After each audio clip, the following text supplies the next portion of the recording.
이 악당들은 스파이더맨을 한시도 가만두지 않습니다. 여러분이 기다렸던 바로 그 영화 스파이더맨 파프롬 홈의 내한 기자회견 현장입니다. 저와 함께 현장을 둘러보신 뒤에 이 두 주연 배우의 엄청난 인터뷰를 함께 보러 가시겠습니다. 함께 가시죠.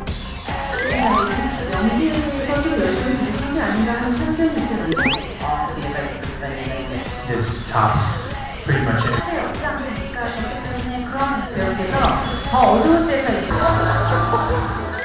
Today we're joined by two amazing actors, Tom Holland and Jake Gyllenhaal, who share an interesting relationship in this movie, Spider-Man Far From Home. Please, could you each say a few words to our viewers of OLED TV? Hey everyone who's watching at home, thank you for tuning in, and I hope this interview teaches you a little bit about me and Jake. Hi everybody at home. I hope that you can learn more about what Tom's like from this interview, and I hope you enjoy it. I've spent a long time with Tom, and he's great. I pay him to say those nice things. What an interesting relationship you to have. It is interesting, honestly. Yeah. So let's talk about this movie. We've all been waiting this new Spider-Man film. So could one of you please introduce this to our viewers? Spider-Man Far From Home is a direct continuation of Avengers Endgame. It picks up right where that film finishes, and it's a film that deals with the consequences of the blip where half of the universe disappeared, and it also deals with Peter Parker having to say goodbye to his mentor, which is Iron Man and Tony Stark. What is going on? These things destroyed my world. The snap tore a hole in our dimension. Now This threat is here. the world is in chaos. I need a new team. I need an Avenger. Mr. Stark trusted me. I am not gonna let him down. We have to stop them. Welcome to the Avengers. My first question goes to Tom. You're returning from the blip in Avengers Endgame. Yes. Peter Parker faces the death of Tony Stark and 5 lost years. In your opinion, what impact does this experience have on Peter? So many. I think he's exhausted. He really needs a break, and he's looking forward to just hanging out with his friends and being a regular kid. He's been holding this responsibility of Spider-Man on his shoulders for so long, and I think he just is really looking for some like R&R and some time to relax. But like I said, like wherever he goes, trouble follows. So he has to step up and become Spider-Man yet again, and save the world. The world needs the next Iron Man. Are you going to step up or not? My next question is for Jake. Mysterio from Multiverse teams up with Spider-Man to fight the Elementals, and the relationship between Mysterio and Spider-Man takes a very interesting turn. Yeah, and Mysterio seems to develop very complex feelings toward Spider-Man. So how could you describe his feelings in this relationship? Well, you know, Mysterio finds himself on this Earth in a position I think that's difficult. He sort of doesn't know what are the differences between this Earth and his Earth, and he really wants to get rid of these elemental creatures. And you know, when Nick Fury and him team up, I think he doesn't realize that he's going to be with a teenager fighting these terrifying creatures. They destroyed his Earth, so he knows how dangerous they are, and I think he's a bit worried that he's going to have to be fighting with someone who's a lot younger and maybe not as experienced. And then what he realizes is that Spider-Man and Mysterio are very similar. They have very similar backgrounds, and that he can actually impart some wisdom on Peter and his situation, and that's where they really become friends. It's really nice to have somebody to talk to about superhero stuff, you know? Anytime. I think it was the most unique and fascinating thing about Spider-Man is that he's torn between the everyday concern of a teenager and the huge responsibility of a superhero. Yeah, so compared to Homecoming, what changes do you see in Peter's mindset? I think in this film, like I said, he just really is looking to take a break. The first film, Spider-Man Homecoming, was about him wanting to step up and become an Avenger, and this film's about him wanting to take a step back and become a kid. And throughout the course of the movie, he realizes that's just not possible anymore. You know, with this big void that Iron Man left behind, Peter Parker knows that it's his responsibility to fill it. I've got this.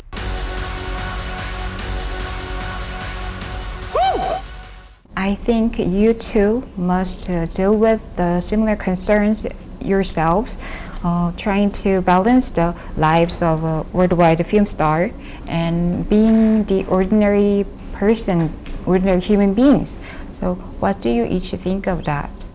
It's interesting because this film kind of mirrors what I'm going through in my life right now. You know, the whole idea of becoming famous and you know, being an actor in these amazing movies is quite overwhelming at times, you know, and it's to the point where I'm looking forward to releasing the film and going home and just playing some golf and doing nothing and kind of getting back to reality. The press tours are really fun and they're really wonderful and we're treated so well and we're welcomed by all these wonderful countries. But I am looking forward to getting home and just being a regular kid again. And then when we start shooting the film again, I'll step up and become Spider-Man. So Peter Parker and I are kind of mirroring each other right now.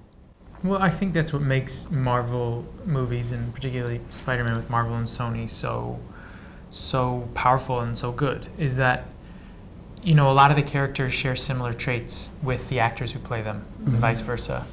And, you know, I think that there are, you know, I think the irony here, the funny part is that these characters save the world, and actors do not save the world. Surprise. But I think that there is a sort of magical aspect to the whole process of making movies that feels very much like, you know, superhero stuff. Superhero stuff. You know what I mean? Yeah. But I'm a younger brother, and my sister's an actor, and she's she's definitely always been tough on me my whole life and continues to be, so it makes everything normal. She's never that impressed, so it's pretty good. I want to meet your sister. Yeah. Yeah. Great sister, great. sister power. Sister power. Sister power. Oh yeah. Yeah, I feel the Peter tingle is very interesting. And in the film, Peter uses his Peter tingle to tell what's real and what's not. So we can see the Peter tingle as not as the supernatural power, but as the kind of Instinct. yeah, instinct and institution we all have. Yes. So Yeah. as an actor, you must have the moments on the film set when you feel about your own tingle or the actor's intuition. Yes. It's an interesting question, yeah. Absolutely. Yeah, I sometimes have these moments where I'll be doing a scene and in the back of my head, the little Tom Holland in my brain's like, this is really good, bro. You're doing a really good job. And that's when I guess my Peter tingle goes off. But the Peter tingle in this film is just a nod to the obviously original and traditional Spidey sense. So that was something that the fans missed in the first few films and something they really wanted to see more of. So we decided to do that, but instead of going back to the traditional way of doing it, we went with a new and I think really funny way of doing it. But I think it's a very human thing, you know, the human quality of being able to feel somewhere in you when something feels right and something doesn't feel right, when you are betraying your own instinct and when you can follow. And I think that's really what this movie is in a lot of different ways, and that's what's so interesting about Peter Parker in this space, is that, you know, how can you trust yourself and what is trusting yourself? And I think growing up, as you get older and you become an adult, is the real line that's crossed to actually become an adult, at whatever age you are, is when you trust yourself and listen to those instincts. And I think that's why this movie's so great. Yeah, what a great answers. Yeah, and I think you've always been wonderful on the screens, but recently I feel like your acting style have become more raw and instinctive, and especially in Nightcrawler. You blew everyone away with your acting. Louis Bloom, a stringer who is willing to do anything to get a footage, a special footage. So in that film, not only was your acting style is so vivid and realistic, but I also found the extent of your acting talent rather frightening. I really mean that. So frightening. So, thank you. Yeah. Do you feel that the film Nightcrawler pushed you to the extent as an actor? No, I know it's hard for people to believe this probably, but it was a great amount of fun. You know, the best part of acting is your imagination and being able to use it, being able to mimic and observe and interpret and try new things and go to places in yourself that scare you and go to places in yourself that also are fun and joyful. And so to me, no, I think there's so much more to explore in myself. He's just a tiny little bit of it, you know. But it's also was just fantastic writing, just great writing. I can't jeopardize my company's success to retain an untrustworthy employee.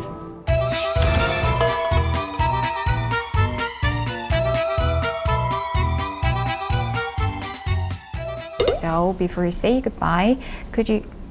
Is there anything you'd like to say to our viewers? Thank you so much for watching. I hope you learned something a little bit about Jake and myself. We're really excited to share this movie with you. It's a real labor of love, and we're both very proud of it. And we hope you guys can be too. Yes, same thing he just said. See ya. Thanks, guys. Thank you. Thank you for the interview. Thank you very much. Thank you. 감사합니다. 올레 TV